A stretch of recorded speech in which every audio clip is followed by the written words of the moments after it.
देखो, हम स्टार्ट करने जा रहे हैं 12th क्लास की मैथ। ठीक है, 12th क्लास की मैथ में क्या है, हम हिंदी और इंग्लिश दोनों में बात करेंगे। यूपी बोर्ड का सिलेबस है ये, और यूपी बोर्ड के सिलेबस में हम स्टार्टिंग करेंगे पार्ट 1 की। पार्ट 1 में चैप्टर नंबर 3 बात करेंगे। 1 और 2, 1 और 2 में क्या है वो हम बाद में बात करेंगे, पहले हम चैप्टर 3 में बात करेंगे। अब बात करने भाई, तुम्हारा क्वेश्चन ये भी होगा कि चैप्टर 3 से क्यों।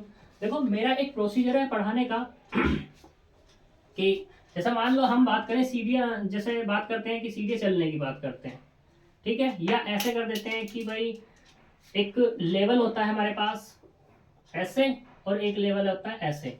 हम कह देते हैं कि ये इजी है, ठीक, हम इजी से हार्ड की तरफ चलते हैं, ना कि पहले ही हार्ड पे चले गए और फिर इजी की तरफ आएंगे।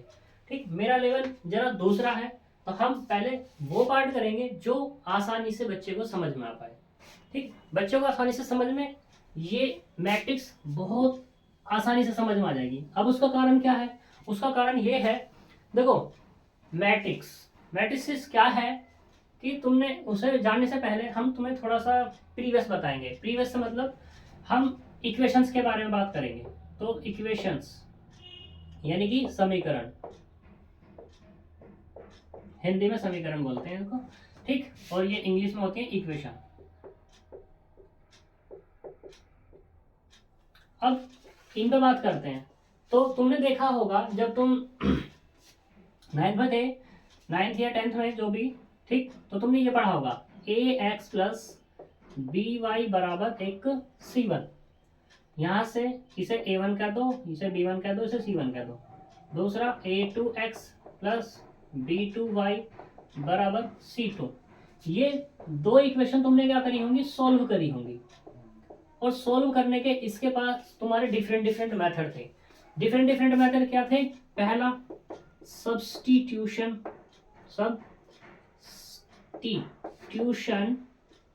मेथड, ठीक है, यानी कि प्रतिस्थाप। दूसरा एलिमिनेशन था, एलिमिनेशन। फिर एक क्रॉस रेशो होता है, ग्राफिकली होता है। ये डिफरेंट डिफरेंट मेथड तुम लोगों ने पढ़े होंगे, ठीक है जी। तो इससे तुमने इसको क्या करा होगा, सोल्व करा होगा। और ये इक्वेशन कैसी है, दोनों की दोनों लीनियर इक्वेशंस इन टू वेरिएबल्स।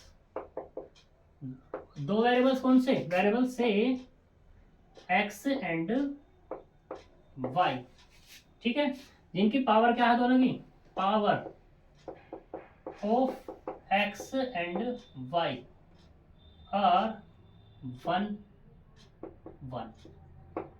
दोनों की पावर क्या है, एक पावर है दोनों की, ठीक है। तो तुमने इनको क्या करा होगा, सोल्व करा होगा। अब बात करते हैं, ये सोल्व करना मुझे तो सिखाना नहीं है, मुझे बात करनी है मैट्रिक्स से। मैं इन लीनियर इक्वेशंस को यहाँ कनेक्ट कर रहा हूँ, क्योंकि ये तुमने पढ़ा हुआ है, इसको मैं उठा करके यहाँ पे जब कनेक्ट करूंगा तो चीजें तो बहुत आसानी से दिखने लगेंगी।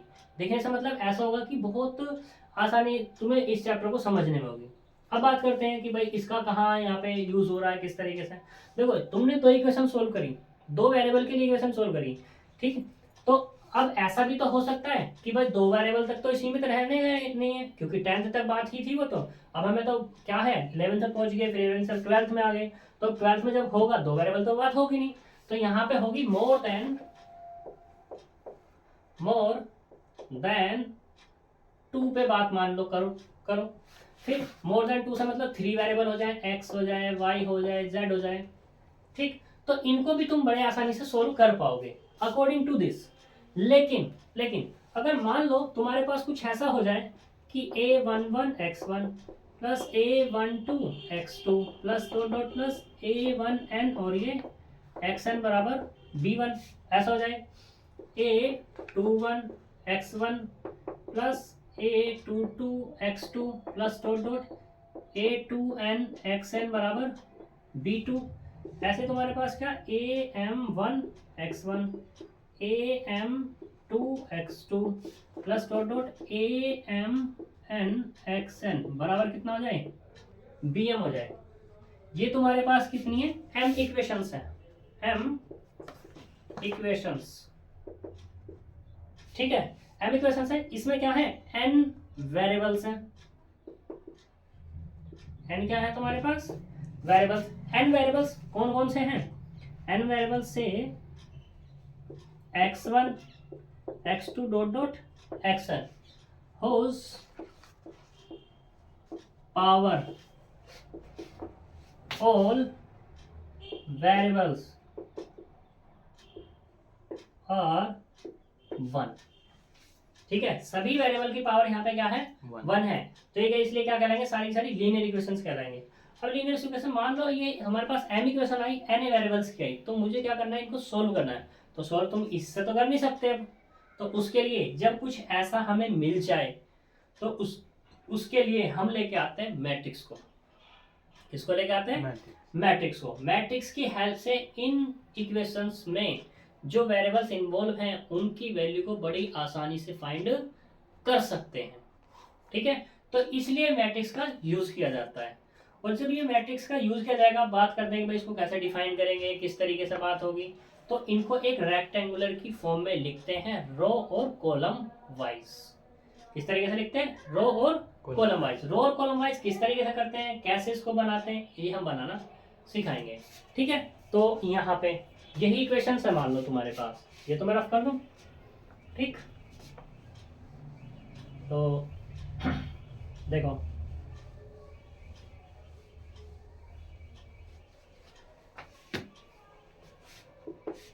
तो देखो ये मेरे पास इक्वेशन है, इसको हम किस तरीके से लिखते हैं, रेक्टेंगुलर एरे ये, ठीक, एक स्तंभ ये। तो यहाँ पे x1 का कोफिशिएंट कौन है, a11, यानी कि इसको हमने ये लिख दिया a11, दूसरा a12 डॉट डॉट a1n, ये हमने क्या कर लिया, लिख लिया। ऐसे दूसरे वाला a21 a22 dot dot a2n, ऐसे ही कहाँ तक, क्योंकि m इक्वेशंस है तो am1 am2 dot dot am और ये n, ठीक। अब वेरिएबल्स की बात है तो वेरिएबल्स चले जाएंगे इसके मल्टीपल में, x1 x2 dot dot x कितना n, और दूसरा यहाँ पे बराबर में भी तो इसके पास है, तो ये क्या हो जाएगा, b1 b2 dot dot bm, ठीक है। ये हमारे पास मैट्रिक्स फॉर्म हो जाएगी इसकी, क्या हुई तुम्हारी, मैट्रिक्स फॉर्म। अब यहाँ से इस मैट्रिक्स फॉर्म को हम क्या करते हैं, सोल्व करते हैं, और x1 x2 x3 xn की वैल्यू को क्या करते हैं, फाइंड करते हैं। उसके लिए हमारे पास डिफरेंट डिफरेंट मेथड होते हैं। मेथड पे तो हमें जाना नहीं है अभी, अभी हमें किस पर बात करनी है, मैट्रिक्स के बारे में बात करनी है कि मैट्रिक्स कैसी है, किस तरीके से दिखती है, वगैरह वगैरह, ये सारी चीजें, ठीक है। तो इन पे हमें बात करनी है, तो बात करते हैं जी। देखो ये तरफ कर दूं, ठीक। हम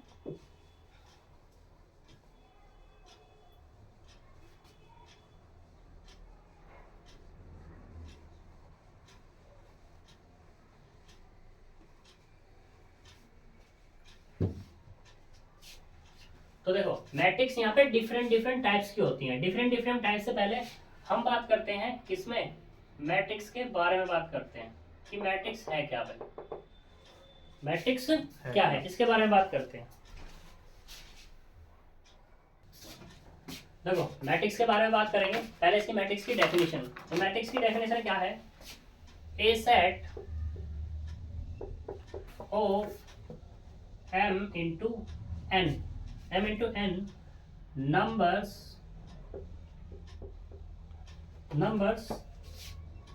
वो नंबर्स कैसे हो सकते हैं तुम्हारे पास, रियल और complex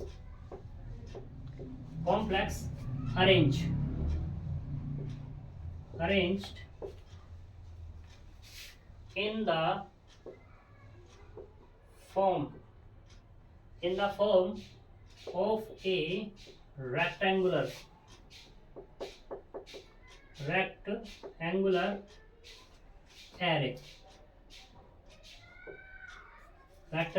array having having m rows and n columns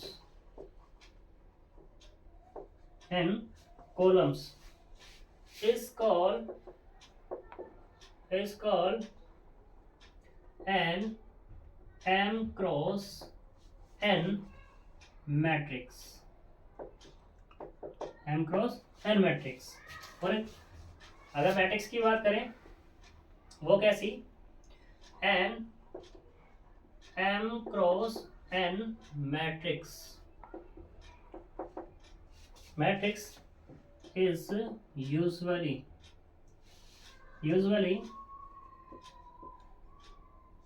written as, वो किस तरीके से लिख सकते हैं, वो देखो इस तरीके से। तुम्हारे पास क्या है, A11 A12 dot dot A1n, A21 A22 dot dot A2n, ऐसे यहाँ पर AM1 AM2 dot dot AM और ये n। ठीक, यहाँ पे m क्रॉस n, इसको जो डिनोट करते हैं, इट इज या the matrix always denoted by capital letters or Greek letters।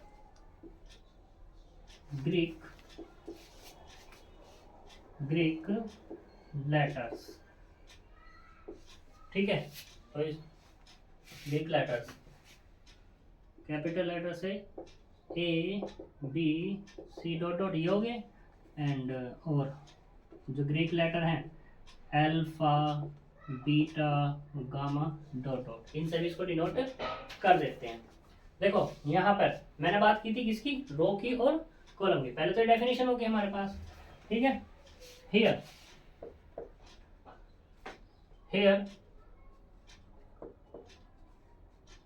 A11 A12 dot dot A1n dot dot कहाँ तक जा रहे हैं, AMN आर ऑल एलिमेंट्स। ये सारे के सारे क्या हैं, यहाँ पर एलिमेंट्स हैं। ठीक, अब एलिमेंट्स ही हैं ये सारे के सारे।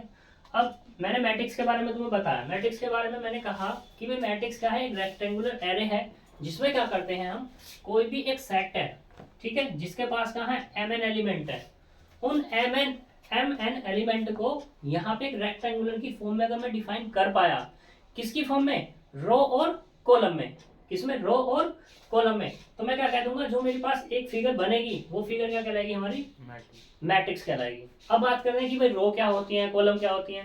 देखो ये जो पड़े हुए से दिखाई दे रहे हैं, एक लाइन में अगर मैं ऐसे कह दूंगी लाइन, तो लाइन तो पड़ी हुई से दिखाई देगी, अगर मैं ऐसे कह दूंगा ऐसे तो खड़ा हुआ दिखाई देगा। तो जो पड़े होते हैं उनको बोलते हैं रो, ठीक है, यानी कि पंक्ति, इसलिए इसको नाम दे दिया गया R1।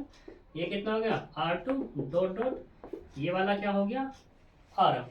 ये खड़े हुए हैं तो इनको मैंने क्या कह दिया, C1, ये C2 डॉट डॉट, ये CN, ये R1 R2।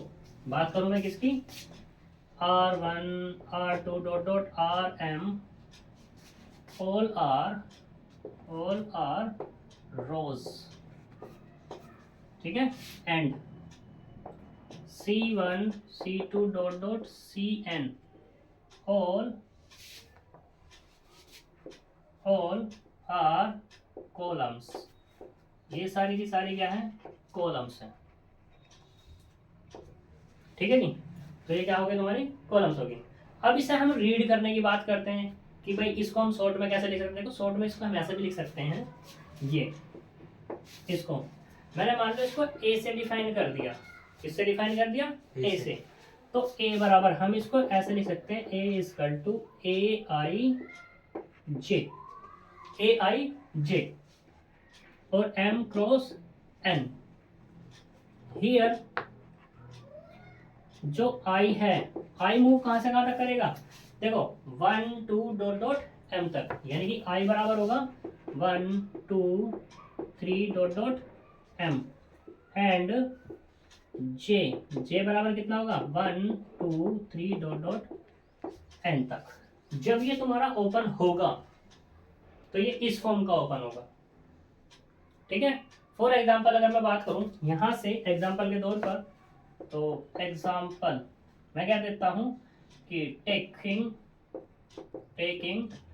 m बराबर कितना 3 एंड n बराबर कितना, वो भी चलो 3 कह देते हैं। n और m मैंने क्या ले लिए 3 ले लिए। तो यहाँ से मुझे मैट्रिक्स बतानी है, तो a बराबर कितना मेरे पास formula ai j m cross n है। तो यहाँ से मैं क्या कर दूं ai j यानी कि 3 क्रॉस 3 हो गया, m बराबर कितना हो गया यहाँ से 3 और n बराबर भी कितना हो गया, वो भी 3 हो जाएगा। तो ये जो हमारे पास अब रियल मैट्रिक्स बनेगी वो किस तरीके से बन जाएगी, यानी कि i कहाँ तक मूव कर रहा है 1 तक, मतलब कहने का क्या होगा i बराबर 1 2 और ये 3 और j बराबर भी 1 2 और ये 3। कोई प्रॉब्लम? तो a इजकल टू क्या होगा अपने पास, ये बन जाएगा, देखो i की वैल्यू 1 रखेंगे तो a1, j बराबर भी क्या है 1 2 3 तक है, तो मैंने वो भी रखा a1 2 ऐसे a1 3, क्योंकि i पहले फिक्स कर दिया, ठीक। दूसरे केस में अब की बार i बराबर कितना लेना है 2, तो j बराबर कितना होगा 1 a2 2 और a2 3, ऐसे ही a3 1 a3 2 और a3 3, और इसको हम क्या लिख देंगे 3 इंटू 3, ठीक है। यहाँ पर मैंने जो कहा है, यहाँ पर देखो इस वाले में ये जो a है ना, ये a i j m into n, तो इसको जो रीड करते हैं m इंटू n, j लिखा ना, इसको पढ़ते हैं m बाई n या m क्रॉस n, ठीक है। जो mn है mn इसको बोलते हैं साइज, हमेशा क्या बोलते हैं साइज ऑफ मैट्रिक्स। ये मैंने यहाँ पर, तुम इसे साइज याद रखना, ठीक है। मैंने यहाँ पे इसलिए तुम्हें साइज लिखवाया है क्योंकि जो कोई भी बुक उठा लो तुम, ठीक है, कोई भी बुक उठा लेना, ये mn हमेशा ऑर्डर बोलता है, और ऑर्डर जब बोलता है तो वो होता है गलत, और गलत हमें यहाँ पढ़ाना नहीं है। आज तक का रिकॉर्ड है, अभी तक ये mn को ऑर्डर ही बोला जा रहा है तुम्हारी सबकी बुक में, और तुम्हारा जो पेपर आएगा, जो यहाँ से बन रहा होगा पेपर, जो तुम्हारे स्कूल से बनेगा, ठीक है, तो वो उसमें भी साइज ही लिखते हैं। और मोस्टली जो यूपी बोर्ड या सीबीएसई बोर्ड या कुछ भी हो, आईसीएसई कुछ भी हो, यहाँ पे साइज ही लिखते हैं, उसको ऑर्डर ही लिखते हैं, साइज नहीं लिखते। लेकिन जो वो लिखते हैं वो गलत ही होता है। वो किस लिए गलत है, क्योंकि ये साइज नहीं होता, वो ऑर्डर लिखते हैं, और ऑर्डर होता है कुछ और, ऑर्डर की डेफिनेशन ही कुछ और है। वो डेफिनेशन क्या है हम वो बात करेंगे, ठीक है, वो बारी बारी से हम बात करते चलेंगे। जिस तरीके से मैट्रिक्स की डेफिनेशन में बात करी, वैसे ही साइज की पर बात कर लेंगे। यहाँ तक कोई प्रॉब्लम? ठीक, तो अभी बात करते हैं फिर हम किस पे, स्क्वायर मैट्रिक्स पे, ठीक।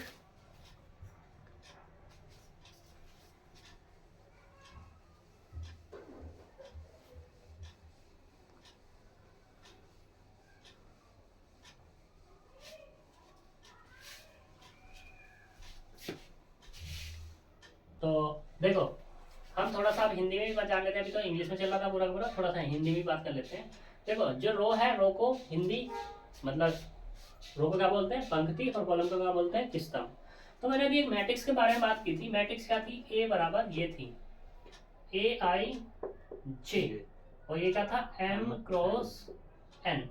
आई कहाँ से कहाँ तक मूव कर रहा था 1 2 3 डॉट डॉट एम तक, और j बराबर कहाँ से कहाँ तक था 1 2 3 डॉट डॉट n तक। तो मैंने यहाँ पे ये mn को क्या बताया, एक साइज बताया, ठीक है। हिंदी में इसको क्या बोलते हैं आकार, यानी कि इस मैट्रिक्स का जो आकार है वो m/n का है, ठीक है। अब बात करते हैं इसकी डिनोटेशन। डिनोटेशन हमेशा कैपिटल लेटर, यानी कि जो ABCD के बड़े अक्षर होते हैं, ठीक है, मैट्रिक्स को हमेशा उनसे डिनोट किया जाता है। मैट्रिक्स के अंदर जो एलिमेंट होते हैं उनको हमेशा किससे डिनोट किया जाता है? स्मॉल लेटर से। ठीक है, स्मॉल लेटर जैसे ABC, A11, A12 वगैरह वगैरह ऐसे कुछ। ठीक है, तो ये क्या हो जाएगी? तुम्हारी मैट्रिक्स हो जाएगी। अब हम बात करते हैं इसी में square matrix. Square matrix, square matrix होती क्या है भाई? स्क्वायर मतलब वर्ग आव्यूह। स्क्वायर मैट्रिक्स को हिंदी में बोलते हैं वर्ग आव्यूह। लिख देते हैं, चलो, वर्ग आव्यूह। लेकिन मैं तो यही कहूंगा कि तुम क्या करो, इंग्लिश में याद रखो, ज्यादा अच्छा है। वर्ग आव्यूह क्या है? ए matrix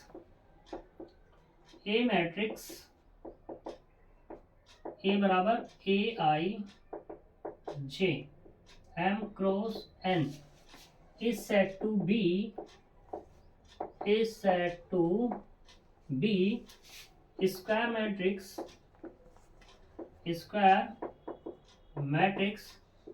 if M is equal to N।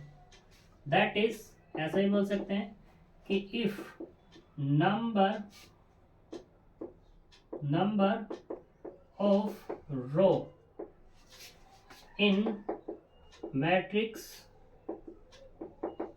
A बराबर कॉलम, यानी कि या A बराबर नंबर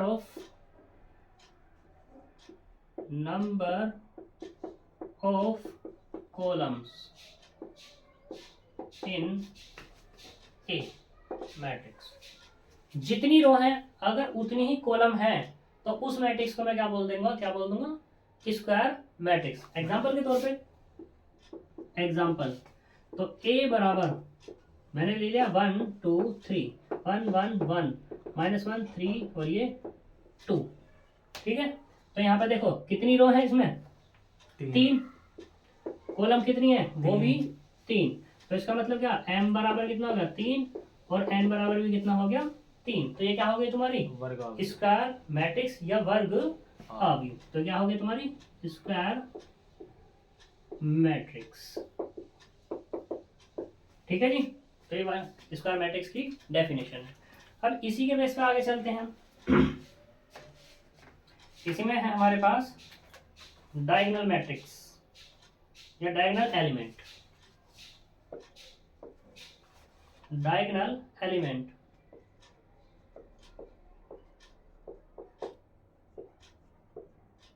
डायगोनल एलिमेंट को हिंदी में बोलते हैं हम विकर्ण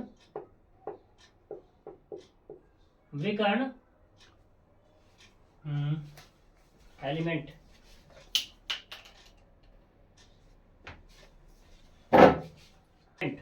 अवयव, विकर्ण अवयव क्या होंगे? वो देखो तुम्हारे पास यही मैट्रिक्स है, मान लो, चलो ये है एक मैट्रिक्स, मैंने ये ली 1 2 3 1 1 -1 3 सॉरी 2 -2 और ये 3/3 है। डायगोनल, जैसे तुमने एक पढ़ा होगा, कोई भी वर्ग है, ठीक है, उसमें तुमने क्या पढ़ा है? विकर्ण होता ही होता है। तो इसमें भी वर्ग तो है ही है, तो विकर्ण क्या होगा इसका? ये। ठीक, तो यहाँ पर अगर मैं इसकी बात करूं तो ये क्या हो जाएगा? ये यही तो मिलेगा कि A11 बराबर कितना? 1, A22 बराबर कितना? 1 और A33 बराबर कितना है? 3। ये सारे के सारे क्या कहलाएंगे? Diagonal element. ठीक है, और मैं इन जनरल बात करूं, इन जनरल इन स्क्वायर मैट्रिक्स में, तो मान लो तुम्हारे पास क्या है? A बराबर ये है A11 A12 dot A1N A21 A22 dot A2N। ऐसे ही यहाँ पर AM1 AM2 डॉट AM और ये N। ठीक है, क्योंकि स्क्वायर मैट्रिक्स की बात हो रही है तो M की जगह क्या आ जाएगा यहाँ पर? या तो N ले लो या क्या ले लो? M ही ले लो। तो मैंने क्या कह दिया इसको? AN1 N2 और NN। यानी कि साइज कितना हो जाएगा इसका n इंटू एन। अगर मैं बात करूं यहाँ पे डायगोनल एलिमेंट की, इसकी डायगोनल एलिमेंट, तो डायगोनल एलिमेंट क्या होंगे, वो होंगे डायगोनल एलिमेंट्स। तो देखो ये क्या होंगे हमारे, देखो A11 A22 AMN, यानी कि जो डायगोनल एलिमेंट होंगे वो होंगे A11 A22 A33 dot dot AN और ये N। ये सारे के सारे तुम्हारे डायगोनल एलिमेंट होंगे, मतलब विकर्ण अवयव होंगे। ठीक है, तो अब तुमसे क्वेश्चन में पूछेगा, कोई भी मैट्रिक्स दे देगा, जैसा मान लो तुम्हें यही वाली मैट्रिक्स दे दी, इस मैट्रिक्स में पूछता है वो क्या कि इसके विकर्ण अवयव बताओ या डायगोनल एलिमेंट, क्या बताओ, diagonal element.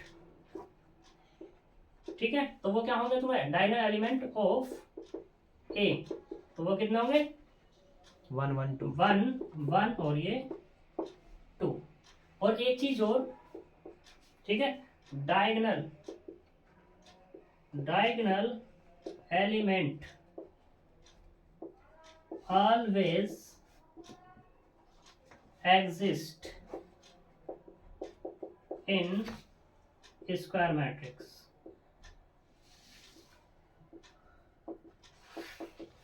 otherwise not, otherwise not का मतलब यहाँ पे क्या है, इस लाइन का मतलब समझो। देखो मैंने कहा डायगोनल एलिमेंट उसके ही एग्जिस्ट होंगे जो हमारी क्या होगी, स्क्वायर मैट्रिक्स होगी। नॉन स्क्वायर मैट्रिक्स के कभी भी डायगोनल एलिमेंट नहीं होंगे। दूसरा देखो, डायगोनल एलिमेंट को तुम ऐसे भी अपनी इच्छा मतलब स्वेच्छा अनुसार याद रख सकते हो कि देखो डायगोनल मैंने यहाँ पे लिखा जनरली A11 A22 ANN, जो यहाँ पे I और J क्या हो रहे हैं तुम्हारे, सेम हो रहे हैं। I और J कैसे हो रहे हैं, सेम है। अगर जो जो सेम है तो वही तुम्हारे डायगोनल एलिमेंट है। फॉर एग्जांपल अगर मैं बात करूं देखो इसकी कि A बराबर मैं ये ले लूं 1 2 3 1 1 1, ये ले लिया, तो इसमें 2 तो रो है और 3 क्या है, कॉलम है। तो अगर मैं इसमें डायगोनल एलिमेंट की बात करूं तो पहले से स्क्वायर होना पड़ेगा, क्या स्क्वायर है, अच्छा कहाँ है, इसमें 2 रो और 3 कॉलम, तो स्क्वायर मैट्रिक्स नहीं है। स्क्वायर मैट्रिक्स के लिए क्या होना पड़ेगा, दोनों को बराबर होना पड़ेगा, यानी कि 2 को बराबर। स्क्वायर मैट्रिक्स की क्या डेफिनेशन बताई थी मैंने कि m बराबर कितना होना चाहिए n के, और m बराबर कितना है यहाँ पर 2 और n बराबर कितना है 3। क्या कभी ये दोनों बराबर होते हैं, अच्छा 2 3 के बराबर हो जाएगा, तो 2 3 के बराबर कभी नहीं हो सकता, तो ये स्क्वायर मैट्रिक्स नहीं है, तो इसलिए इसका डायगोनल एलिमेंट भी एग्जिस्ट नहीं होगा। दूसरा मैंने तुमसे क्या बताया अभी यहाँ पर कि A11 A22 ANN, देखो यहाँ पे इसके अंदर अगर मैं बात करूँ तुम ऐसे जाना चाहोगे तो देखो A11 तो मिल जाएगा, वो कितना है 1, और बात करूँ A22 वो भी कितना मिल जाएगा 1। क्या A33 मिल पाएगा, इसमें है ही नहीं तो मिलेगा ही नहीं, तो इसलिए क्या हो जाएगा यहाँ पे इसका डायगोनल एलिमेंट एग्जिस्ट नहीं होंगे। यहाँ तक क्लियर है। तो आज के लिए हम इतने बात करेंगे, कल हम फिर से बात करेंगे, ठीक है। इससे आगे जो डेफिनेशंस है मैट्रिक्स वगैरह की उनमें बात करेंगे और नोट्स वगैरह हम वो प्रोवाइड करा देंगे, ठीक है।